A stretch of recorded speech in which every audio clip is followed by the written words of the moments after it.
Hi ನಮಸ್ಕಾರ ಗೆಳೆಯರೇ. ಮಹಿಳಾ ನಾಗಾ ಸಾಧುಗಳು ಎಲ್ಲಿ ವಾಸಿಸುತ್ತಾರೆ ಮತ್ತು ಅವರು ಏನು ತಿನ್ನುತ್ತಾರೆ, ಅವರ ನಿಗೂಢ ಜಗತ್ತಿನ ಬಗ್ಗೆ ಈ ವಿಡಿಯೋದಲ್ಲಿ ತಿಳಿಯೋಣ ಬನ್ನಿ. ನಾಗಾ ಸಾಧುಗಳಿಲ್ಲದೆ ಕುಂಭವನ್ನು ಕಲ್ಪಿಸಲಾಗುವುದಿಲ್ಲ.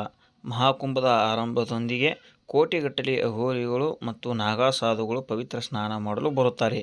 ಪುರುಷರಂತೆ ಸ್ತ್ರೀ ನಾಗಾ ಸಾಧುಗಳು ಇದ್ದಾರೆ. ಈ ವಿಡಿಯೋದಲ್ಲಿ ಸ್ತ್ರೀ ನಾಗಾ ಸಾಧುಗಳಿಗೆ ಸಂಬಂಧಿಸಿದ ಎಲ್ಲ ವಿಷಯಗಳನ್ನು ನಾವು ನಿಮಗೆ ತಿಳಿಸುತ್ತೇವೆ ಬನ್ನಿ. ಉತ್ತರ ಪ್ರದೇಶದ ಪ್ರಯಾಗ್ರಾಜ್ನಲ್ಲಿ ಮಹಾಕುಂಭವು ಪ್ರಾರಂಭವಾಗಿದೆ ಮತ್ತು ಫೆಬ್ರವರಿ 26ರಂದು ಮುಕ್ತಾಯಗೊಳ್ಳಲಿದೆ. ಈ ಬಾರಿ 40 ಕೋಟಿ ಭಕ್ತರು ಸುಮಾರು 45 ದಿನಗಳ ಕಾಲ ಮಹಾಕುಂಭದಲ್ಲಿ ಪವಿತ್ರ ಸ್ನಾನ ಮಾಡಲು ಭಾಗವಹಿಸಬಹುದು. ಗಂಗಾ, ಯಮುನಾ ಮತ್ತು ಸರಸ್ವತಿ ತ್ರಿವೇಣಿ ಸಂಗಮದಲ್ಲಿ ಪುಣ್ಯ ಸ್ನಾನ ಮಾಡಲು ದೂರುಗಳಿಂದ ಹೆಚ್ಚಿನ ಸಂಖ್ಯೆಯಲ್ಲಿ ಸಾಧು ಸಂತರು ಆಗಮಿಸುತ್ತಿದ್ದಾರೆ. ಪ್ರತಿ ಬಾರಿ ಕುಂಭಕ್ಕೆ ಬರುವ ನಾಗಾ ಸಾಧುಗಳು ಜನರ ಆಕರ್ಷಣೆಯ ಕೇಂದ್ರ ಬಿಂದುವಾಗಿ ಉಳಿಯುತ್ತಾರೆ. ನಾಗಾ ಸಾಧುಗಳಿಲ್ಲದೆ ಕುಂಭವನ್ನು ಕಲ್ಪಿಸಿಕೊಳ್ಳಲು ಸಾಧ್ಯವಿಲ್ಲ.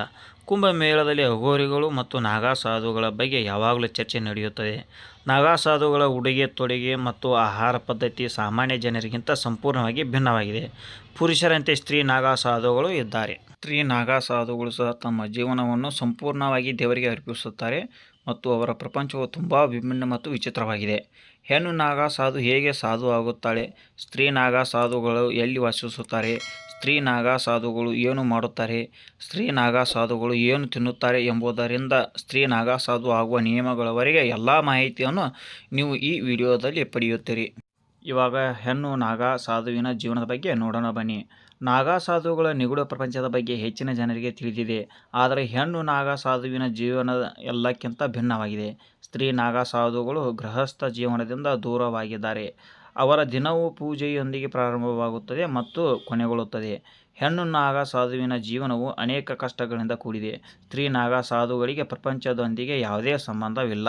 ಮಹಿಳಾ ನಾಗಾ ಸಾಧುಗಳನ್ನು ಯಾರು ಸೃಷ್ಟಿಸುತ್ತಾರೆ ಅಂತ ಇವಾಗ ನೋಡೋಣ ಬನ್ನಿ. ಹೆಣ್ಣು ನಾಗಾ ಸಾಧು ಆದ ನಂತರ ಎಲ್ಲ ಸಾಧುಗಳು ಮತ್ತು ಸಾಧ್ವಿಗಳು ಅವಳನ್ನು ಮಾತೆ ಎಂದು ಕರೆಯುತ್ತಾರೆ. ಸಾಧುಗಳು ಮತ್ತು ಸಂತರಲ್ಲಿ ನಾಗ ಎಂಬುದು ಒಂದು ಬಿರುದು. ಸಾಧುಗಳಲ್ಲಿ ವೈಷ್ಣವ, ಶೈವ ಮತ್ತು ಉದಾಸಿ ಪಂಥಗಳಿವೆ. ಈ 3 ಪಂಗಡಗಳ ಅಖಾಡಗಳು ನಾಗಾ ಸಾಧುಗಳನ್ನು ಮಾಡುತ್ತಾರೆ. ಮಹಿಳೆಯರು ನಾಗಾ ಸಾಧುಗಳಾಗುವುದು ಹೇಗೆ ಅಂತ ನೋಡೋಣ ಬನ್ನಿ. ಪುರುಷ ನಾಗಾ ಸಾಧುಗಳು ಬೆತ್ತಲೆಯಾಗಿ ಉಳಿಯಬಹುದು, ಆದರೆ ಸ್ತ್ರೀ ನಾಗಾ ಸಾಧುಗಳು ಬೆತ್ತಲೆಯಾಗಿ ಉಳಿಯಲು ಅನುಮತಿಸುವುದಿಲ್ಲ. ಪುರುಷ ನಾಗಾ ಸಾಧುಗಳಲ್ಲಿ 2 ವಿಧದ ನಾಗಾ ಸಾಧುಗಳಿದ್ದಾರೆ, ಬಟ್ಟೆ ಮತ್ತು ದಿಗಂಬರರು. ಎಲ್ಲ ಸ್ತ್ರೀ ನಾಗಾ ಸಾಧುಗಳು ಬಟ್ಟೆ ಧರಿಸುತ್ತಾರೆ. ಸ್ತ್ರೀ ನಾಗಾ ಸಾಧುಗಳು ತಮ್ಮ ಹಣೆಯ ಮೇಲೆ ತಿಲಕವನ್ನು ಹಚ್ಚುವುದು ಕಡ್ಡಾಯವಾಗಿದೆ, ಆದರೆ ಸ್ತ್ರೀ ನಾಗಾ ಸಾಧುಗಳು ಕೇಸರಿ ಬಣ್ಣದ ಒಂದು ಬಟ್ಟೆಯನ್ನು ಮಾತ್ರ ಧರಿಸುತ್ತಾರೆ, ಅದು ಹೊಲಿಗೆ ಹಾಕುವುದಿಲ್ಲ. ಹೆಣ್ಣು ನಾಗಾ ಸಾಧುವಿನ ಈ ಬಟ್ಟೆಯನ್ನು ಗಂಟಿ ಎಂದು ಕರೆಯಲಾಗುತ್ತದೆ. ನಾಗಾ ಸಾಧು ಆಗುವ ಪ್ರಕ್ರಿಯೆ ಹೇಗಿದೆ ಅಂತ ನೋಡೋಣ ಬನ್ನಿ. ಹೆಣ್ಣು ನಾಗಾ ಸಾಧು ಆಗುವ ಪ್ರಕ್ರಿಯೆಯು ತುಂಬ ಕಷ್ಟಕರವಾಗಿದೆ ಮತ್ತು ಅವರ ಜೀವನವು ತುಂಬ ಕಷ್ಟಕರವಾಗಿದೆ.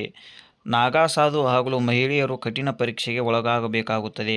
ನಾಗಾ ಸಾಧು ಅಥವಾ ಸನ್ಯಾಸಿಯಾಗಲು ಒಬ್ಬರು 10 ರಿಂದ 15 ವರ್ಷಗಳವರೆಗೆ ಕಠಿಣ ಬ್ರಹ್ಮಚರ್ಯವನ್ನು ಅನುಸರಿಸಬೇಕಾಗುತ್ತದೆ.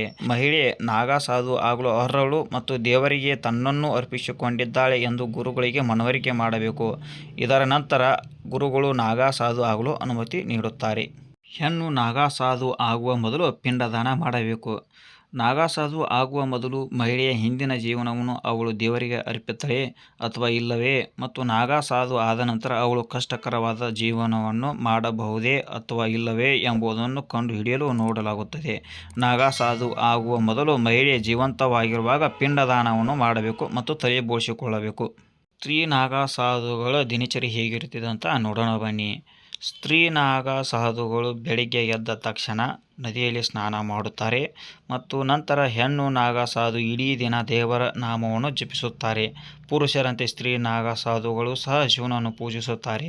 ಬೆಳಿಗ್ಗೆ ಬ್ರಹ್ಮ ಮುಹೂರ್ತದಲ್ಲಿ ಎದ್ದು ಶಿವನ ನಾಮಸ್ಮರಣೆ ಮಾಡಿ ಸಂಜೆ ದತ್ತಾತ್ರೇಯನನ್ನು ಪೂಜಿಸುತ್ತಾರೆ. ಊಟದ ನಂತರ ಮತ್ತೆ ಶಿವನ ನಾಮಸ್ಮರಣೆ ಮಾಡುತ್ತಾರೆ. ಹೆಣ್ಣು ನಾಗಾ ಸಾಧು ಆಗಲು ಎಷ್ಟು ಸಮಯ ತೆಗೆದುಕೊಳ್ಳುತ್ತದೆ ಅಂತ ನೋಡೋಣ ಬನ್ನಿ. ಸನ್ಯಾಸಿಯಾದ ನಂತರ ಸ್ತ್ರೀ ನಾಗಾ ಸಾಧು ಆಗಲು ಅಂತಿಮ ಹಂತವನ್ನು ತಲುಪಲು ಸುಮಾರು 10 ವರ್ಷಗಳನ್ನು ತೆಗೆದುಕೊಳ್ಳಬಹುದು. ನಾಗಾ ಸಾಧುಗಳು ಏನು ತಿನ್ನುತ್ತಾರೆ ಅಂತ ಇವಾಗ ನೋಡಿ. ನಾಗಾ ಸಾಧುಗಳು ಗಡ್ಡೆಗಳು, ಗಿಡಮೂಲಿಕೆಗಳು, ಹಣ್ಣುಗಳು ಮತ್ತು ಅನೇಕ ರೀತಿಯ ಎಲೆಗಳನ್ನು ತಿನ್ನುತ್ತಾರೆ. ಪುರುಷ ನಾಗಾ ಸಾಧುಗಳಂತೆ ಹೆಣ್ಣು ನಾಗಾ ಸಾಧುಗಳು ಸಹ ಅದೇ ಪದಾರ್ಥಗಳನ್ನು ತಿನ್ನುತ್ತಾರೆ. ಸ್ತ್ರೀ ನಾಗಾ ಸಾಧುಗಳು ಎಲ್ಲಿ ವಾಸಿಸುತ್ತಾರೆ ಅಂತ ಇಲ್ಲಿ ನೋಡಿ. ಕುಂಭಮೇಳದ ಸಮಯದಲ್ಲಿ ಪುರುಷ ನಾಗ ಸಾಧುಗಳಂತೆ ಸ್ತ್ರೀ ನಾಗ ಸಾಧುಗಳು ಸಹ ರಾಜ ಸ್ನಾನ ಮಾಡುತ್ತಾರೆ, ಅಂದರೆ ಶಾಹಿ ಸ್ನಾನ ಮಾಡುತ್ತಾರೆ. ಸ್ತ್ರೀ ನಾಗ ಸಾಧುಗಳಿಗೆ ಉಳಿದುಕೊಳ್ಳಲು ಪ್ರತ್ಯೇಕ ಅಖಾಡಗಳನ್ನು ವ್ಯವಸ್ಥೆ ಮಾಡಲಾಗಿದೆ. ಆದರೆ ಗಂಡು ನಾಗ ಸಾಧು ಸ್ನಾನ ಮಾಡಿದ ನಂತರ ನದಿಯಲ್ಲಿ ಸ್ನಾನ ಮಾಡಲು ಹೋಗುತ್ತಾರೆ. ಅಖಾಡದ ಸ್ತ್ರೀ ನಾಗ ಸಾಧುವಿಯರನ್ನು ಮಾಯಿ, ಅವಧೂತನಿ ಅಥವಾ ನಾಗಿನಿ ಎಂದು ಕರೆಯಲಾಗುತ್ತದೆ. ಇನ್ನಷ್ಟು ಇಂಥ ವಿಷಯಗಳಿಗಾಗಿ ನಮ್ಮ ಚಾನಲನ್ನು ಸಬ್ಸ್ಕ್ರೈಬ್ ಮಾಡಿ.